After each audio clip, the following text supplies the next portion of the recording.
What is a modern day Magdalene? Deidre and I are here with you today on the Black Madonna Codes, and we're going to dive deep into this just after our intro video. Welcome to the Black Madonna Codes, a weekly conversation for women leaders who know the sacred feminine cannot be contained, sanitized, or erased. Through honest conversation about how the Magdalene principles are woven through history, race, spirituality, and current lived experience, we're widening the story and honoring the many cultures that have carried this wisdom.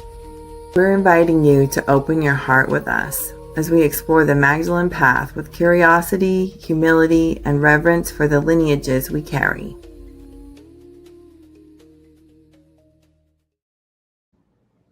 Hello, hello. How are you today, Deidre? Fantastico. Flying. Living happily ever after. All of the above. We chatted and Deidre was on her way to Florida. Now we are getting her post Florida with the glow and all. The glow and all. Right. We're talking today about what is a modern day Magdalene and what are these Black Madonna codes that, like, we can recognize in practice, in lived experience. And I want to just preface this by saying I'm not coming from a space of arrived. I don't think either of us are coming from a space of we have arrived, we have all the perfect answers, we have it all figured out. But we do believe that it's powerful to be in conversation around these things. And we want to bring up even a few like modern day examples, women that I have met through the Magdalene interview series, clients that I've worked with, as well as like people in mainstream examples, so that we can start to kind of recognize these codes and principles in our day-to-day lives, and how they compare and contrast to some of the ways that we might relate with the Magdalene. I agree. So do we want to pick up where we left off last time? Let's do it there. So that people have a sense of the metrics or the rubric that we're using. Yeah. To apply this.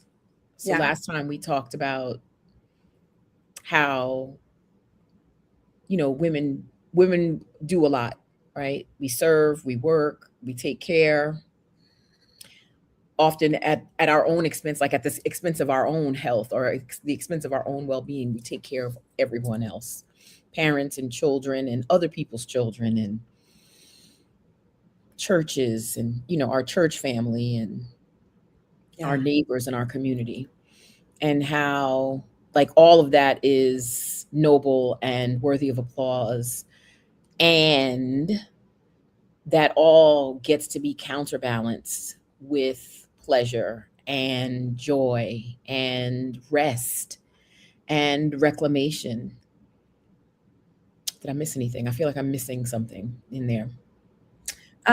Well, I feel like there's a lot of other like Black Madonna codes, but like I feel like at the basis, this part is so important and is easy to get missed. So let's slow down. Yeah. Let's slow down. Yeah, it was eye-opening, and I mentioned this in our last episode, but it was eye-opening to me. I read My Grandmother's Hands. I'm just about finished with the book. Definitely want to read it a second time. It was that kind of book. It was like, some parts were like a fire hose. But what was fascinating to me is this bridge. Like basically, he is declaring that the way we heal racism on the planet is by healing trauma in the body. And I love that as a bridge to this conversation about pleasure. Like pleasure can only be experienced in the body. It's not really a thought. It's not really like something outside of us. Like you could be in a very pleasurable experience and not experience in your body the pleasure of what's happening around you. Like it requires the embodied experience of it. And we can only do that when we slow down enough, let ourselves feel all of the things, and clear space for the pleasure in the body. it just felt really like it brought it home. I knew that pleasure was important, but it really brought it home in such a tangible way for me reading that through the pages of that book. I have two comments from that. The first thing is I'm a little cautious about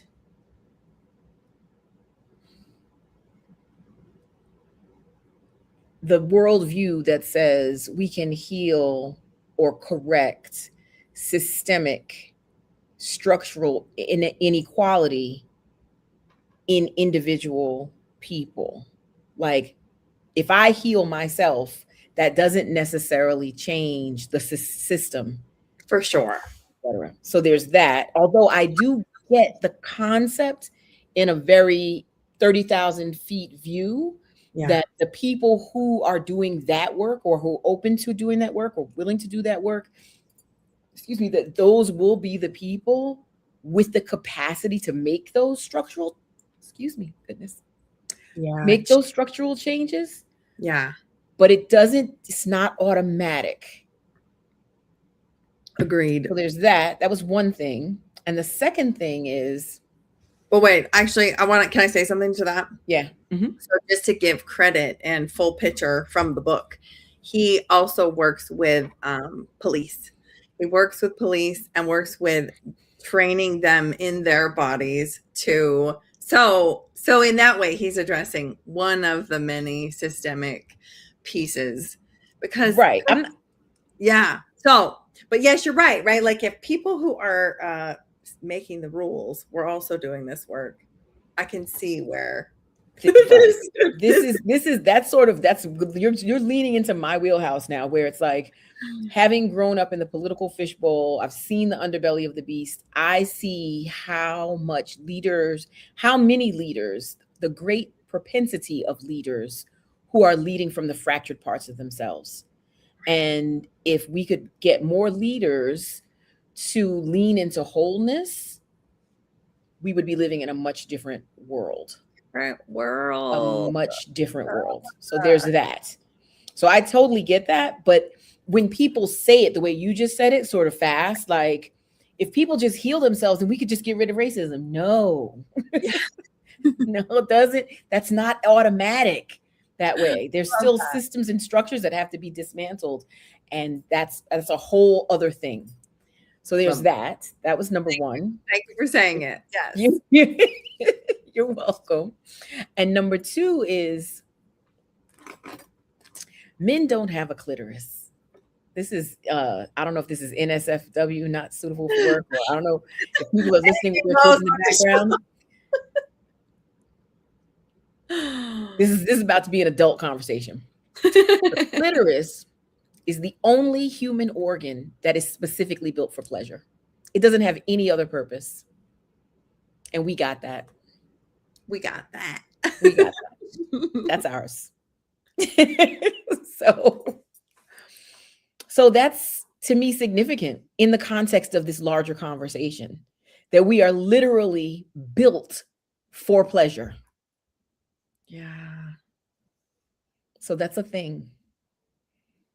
Oh, I love that so much. I mean, in my work as an intimacy coach, that is one piece that has driven my passion towards helping women, specifically women-bodied individuals, specifically, to open, to receive, to access these parts of ourselves. Because my life, because I live with a very, very stifled, shut off, lots of walls, closed off, very like protected and in survival for basically the whole of my 20s, in reaction to a really rough childhood, orphaned and abuse and all the things.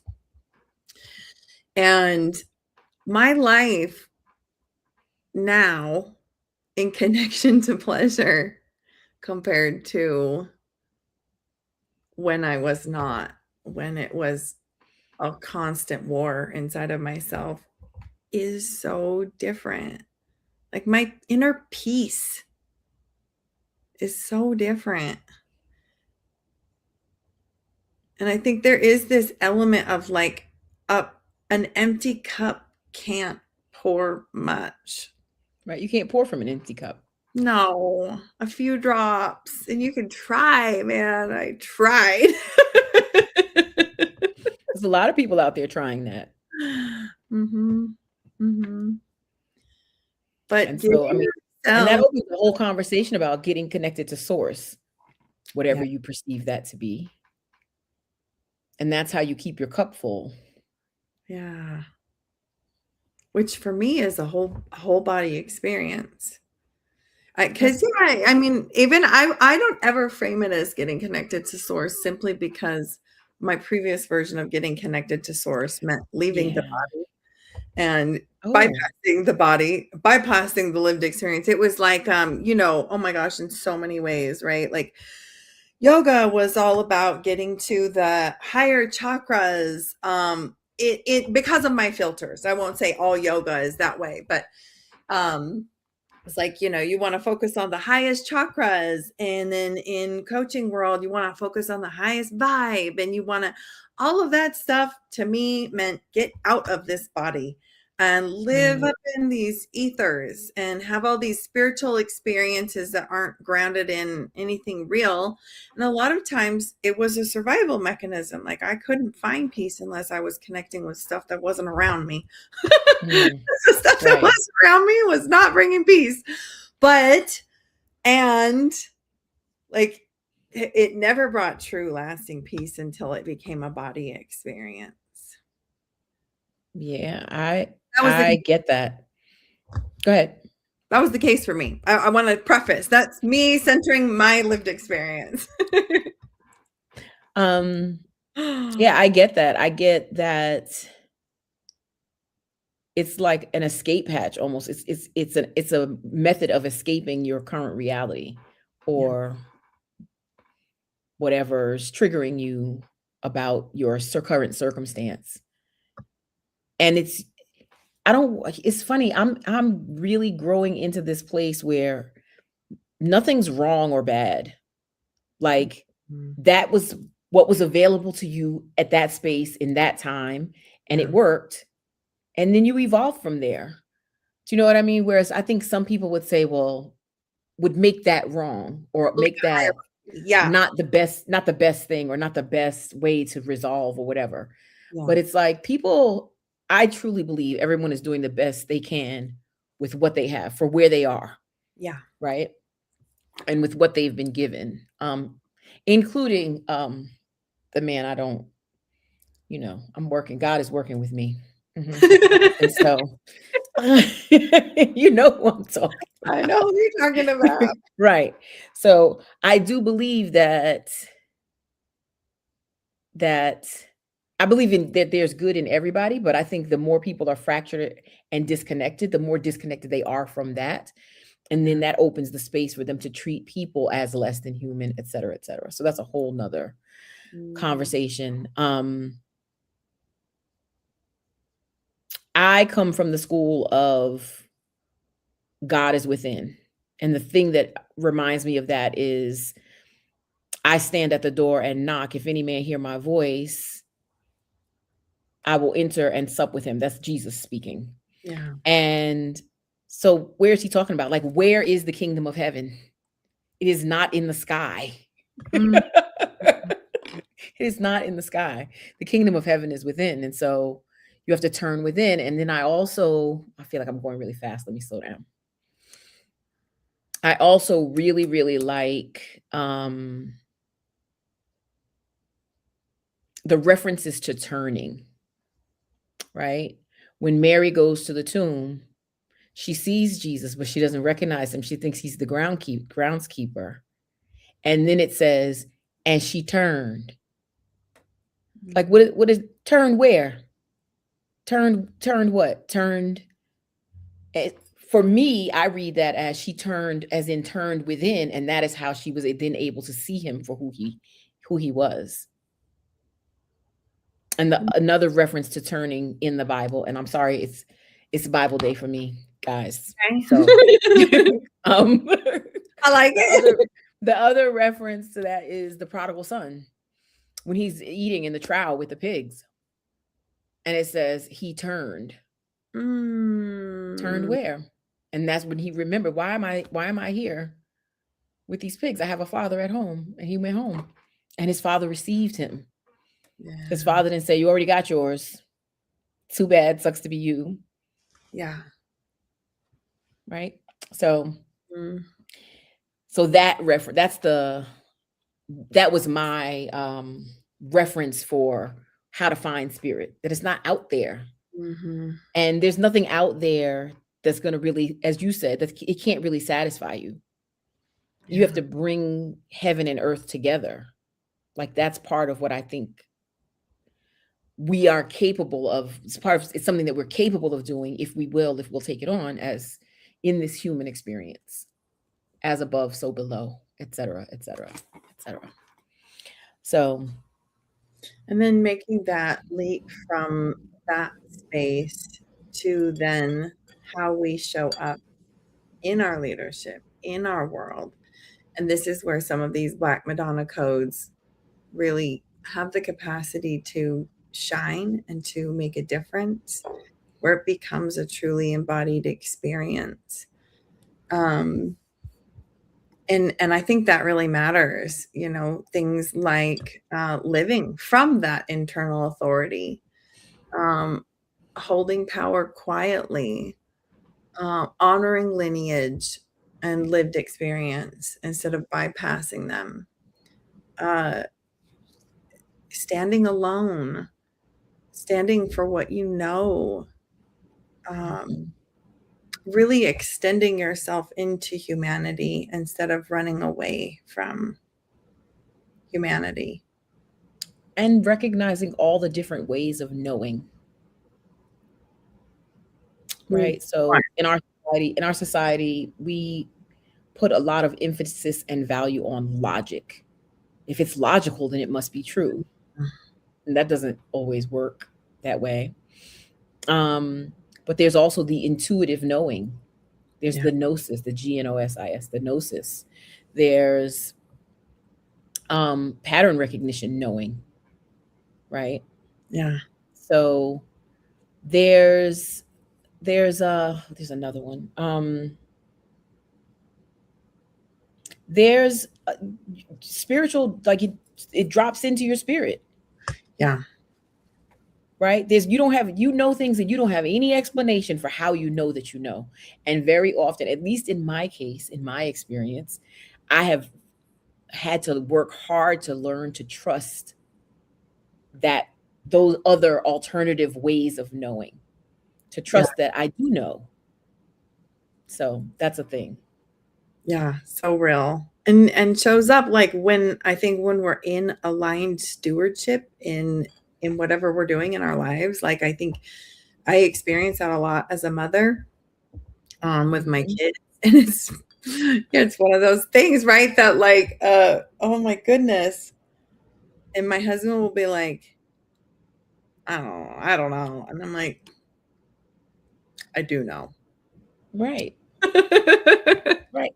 Or you just know. And I know my kids would be like, how does she know? Yeah. Right. Even something as small as when they're small and it's quiet, you have to go check on them. They're doing something. It's too quiet. They're doing something they don't have any business doing.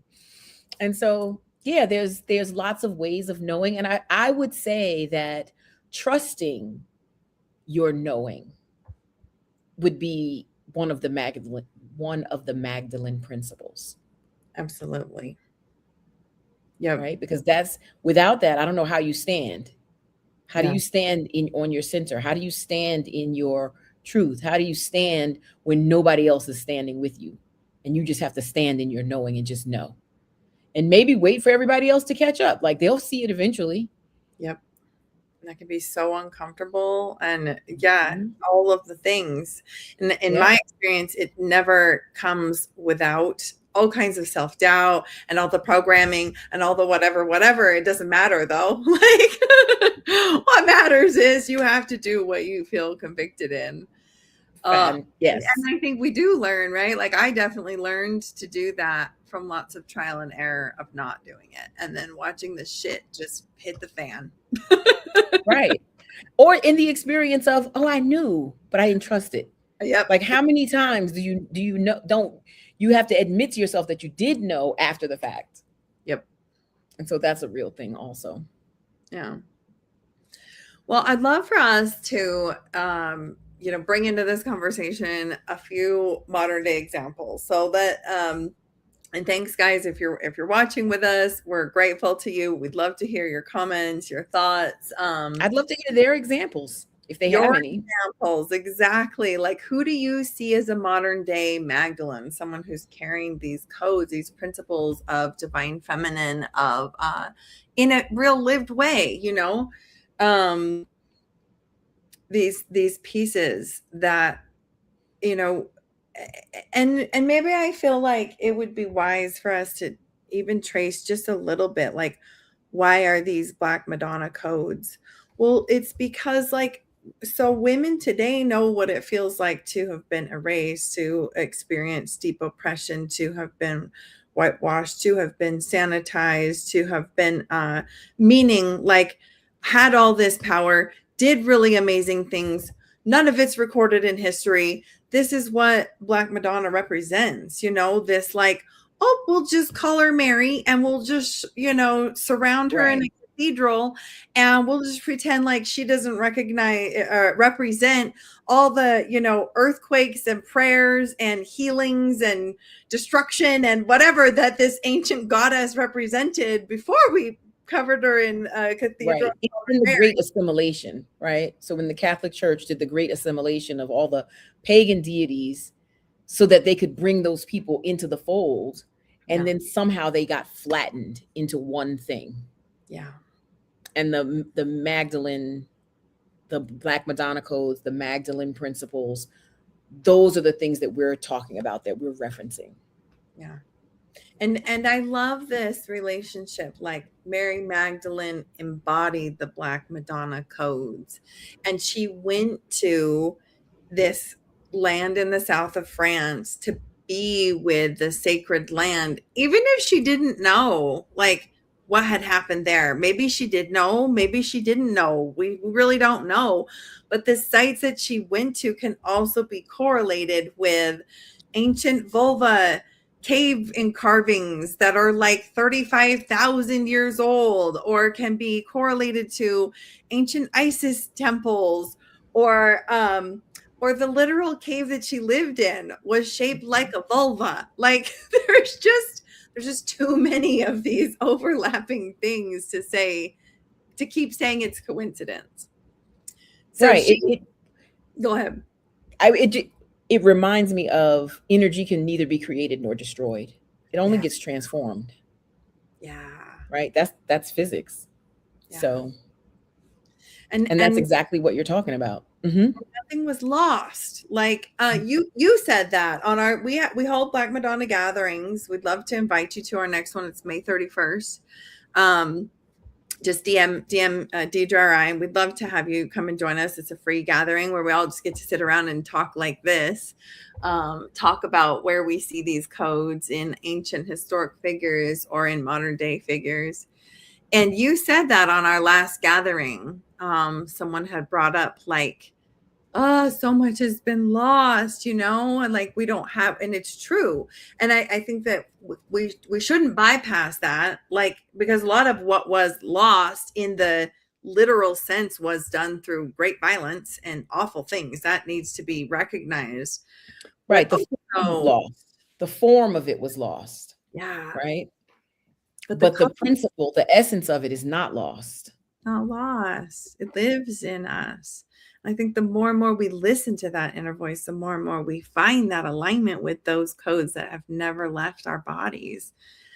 For me, that has represented accessing deeper and deeper peace in ways I didn't think was possible. I mean, I lived most of my 20s just depressed, anxious, trying all the medications, trying all the coaching, trying all the energy healing, trying all the religion, all the everything that I possibly could to just find inner peace, when it was like, as trite as it sounds, it really was all right here. Like Dorothy. Just click your heels. Right, exactly. You the power to go home a whole time. Okay. So I love that. I love that. That's a great, Dorothy kicks off our example.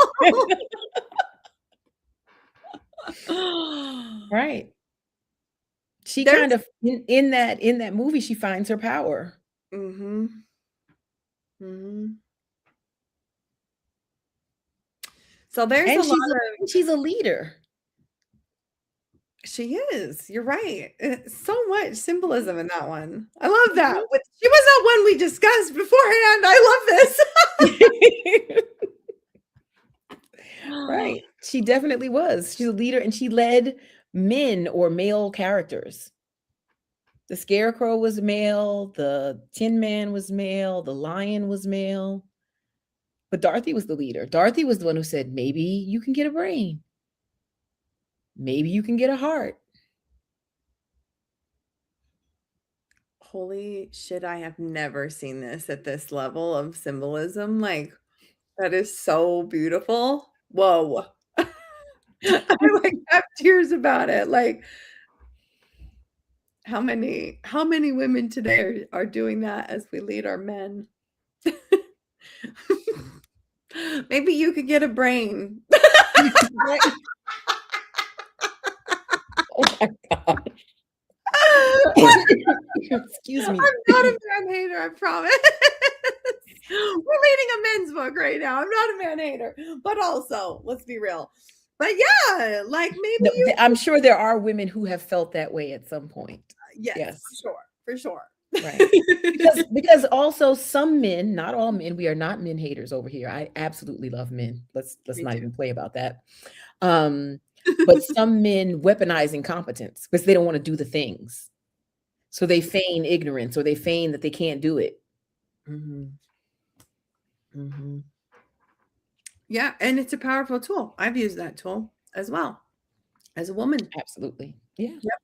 It was safer to, and actually, I think when used under oppression, we've talked about this. This is one of those codes. When used under oppression and you're suddenly like, well, if I want to get ahead here, I can see how I need to play this game, and this is how I'm gonna do. This is how I'm gonna win.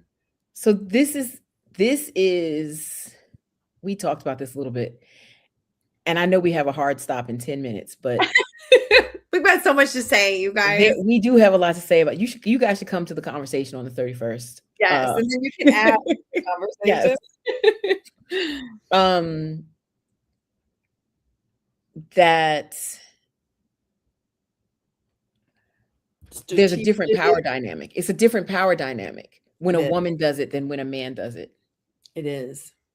So it's not the same power dynamic. It's not weaponized. Yeah.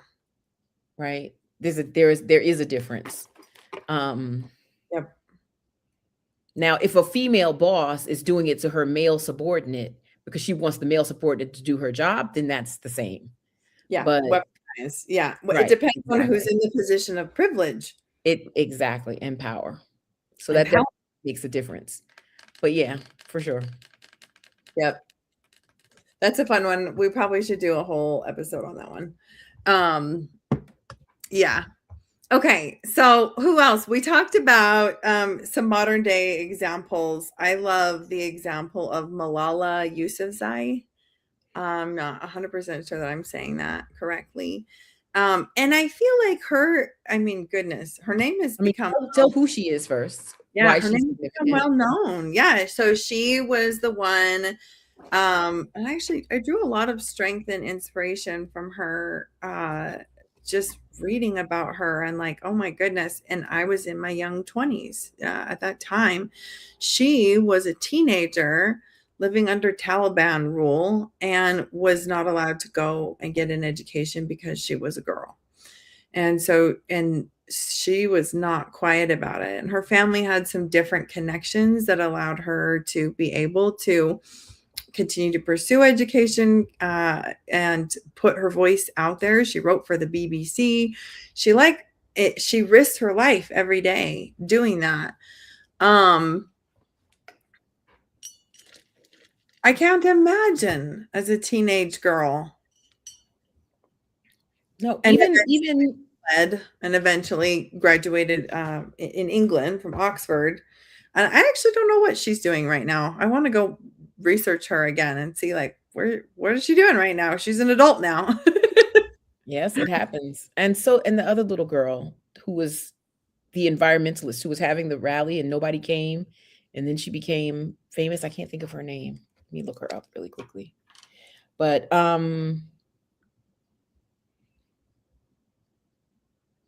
want to say Nina Simone. She Okay, was a truth teller. You know who Nina Simone is? I don't. Nina Simone is a singer. She's a very accomplished singer. She was a jazz musician. She sang oh my gosh, so many. I'm gonna send you a playlist. Okay. Yes. But Nina Simone sang Young, Gifted, and Black. She was a standout. She was an accomplished. She wanted to be, I think, a classical pianist. And somehow life led her down the road of jazz singer. But I'm trying to think of a song you might you might know. Feeling Good. Sun in the Sky, You Know How I Feel. Oh yeah. Flying High, that's Nina Simone. Or originally Nina Simone. I hear that. I'm hearing a male voice of somebody else. Yeah. From it. But yeah. But yeah, she definitely spoke truth to power. She was the 50s and the 60s were her prime time when she was very prolific and well known.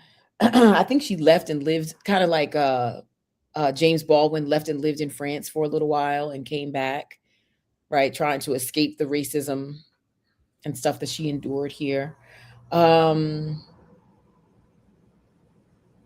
Was considered too much, right? The too much woman trope, too much. Because she was super talented and super smart and brave and articulate and was willing to say the things that other people wouldn't say. And on that note, I'd have to say Billie Holiday as well, because she sang the song Strange Fruit after she was asked not to. You know, you don't want to stir up the Negroes. And you do know Strange Fruit. I do not. I can't You wait. do not know Strange Fruit. Okay. I have no idea. Okay. So yes, Strange Fruit. Yeah, those are the two that I would say from pop culture that I think are well known. I also was thinking about, do we know of any characters from movies or books that we would say are and I'm thinking about I am a nerd. Eowyn from Lord of the Rings, who at the end of I think the second movie, when she kills the wraith and he like she takes off her, the wraith is like the wraith has done something, her father's gonna die, and she turns around to fight the wraith and the Nazgul, if you know, whatever, Lord of the Rings, and and when he turns to her and he's like, you can't, like, no man can kill me. And she takes off her helmet and goes, good, because I'm a woman. And then she kills him. Yeah. And so that was very awesome. But to be willing to be in your power, like when she puts on her armor and she's riding off to fight this fight, she snatches up one of the hobbits, because you know they're small people, and she puts him on her horse because he wants to fight, but nobody will take him. Nobody wants the extra weight on their horse. Yeah. But she takes him into battle with her, and he fights well as well. So there's that. All right, I'm getting all excited. Let me calm down. I love that. I love that. Also, I didn't know I'm also a Lord of the Rings nerd, but it sounds like you're slightly more nerdy than me in it, but I love it. Big nerd. Big also into movies. So there's that. Yeah. I was thinking about Wicked. Both of the main characters in Wicked show so many moments of moral dilemma, cognitive dissonance. How do we um, improve our own circumstance while also doing what is in integrity with our values. And there's so much. Oh my God, I loved the new movies. I just loved them so much. I do feel like they rushed through the second one, but still was amazing. There were so many moments where I hated Linda. Like I just was like, oh, and then she, like, the way she pulls through, and you get this full picture of like all that she was. And it's like, okay, yeah, she came from more privilege, she came from a wealthy family, all of these things, but she still was born into a system that she knew she had to play certain cards in order to hit the positions of power that she really wanted. And in the end, her values like pulled through. It was fascinating watching her. And I think it's easier to love Elphaba through the whole thing, because you just see her values like so plain and simple through and through from the beginning to the end. Both of those fantastic. And I see this a lot in women today too. And I think maybe at least for me, seeing examples like some of the ones that we've said, coming from the life that I've come from, I would often be like, how? Like when I was in second grade, I read a book about Mother Teresa, and I was so moved. I was like, I want to do that. Like I was 8. I don't even know what that meant. Like, but I saw her in this deep humility and service and sacrifice of humankind in a way that was so different than what I saw anybody else doing with such proximity. And I remember reading that, like, if her current patient, I don't know that she called him patient at the time, was not able to eat, she would not eat. Like, it was just, so moving. But then kind of going, how do I actually make a big difference? And I see women today doing really cool shit, and some of them have been on my Magdalene interview series. I just interviewed Sydney of the Blood Mystery School. You can look her up on Instagram. Such a powerful individual. And I think about one element in particular, which is that she has claimed her space in the Magdalene conversation, and that was not done without adversity. She had a lot of backlash and a lot of resistance. And I can imagine the kind of work that she had to do in her nervous system to show up day after day in conviction to what she knows, when she was facing racism every day. Like, no, you're a Black woman, you're bringing weird stuff to this conversation. We disagree, the white people were saying. And now, I mean, you go see her Instagram. She's got a big old following and a beautiful business, and continues to show up with her values and her integrity, and is speaking to elements of the Magdalene that, like, just are so rooted. They're rooted. And I think that's what we need.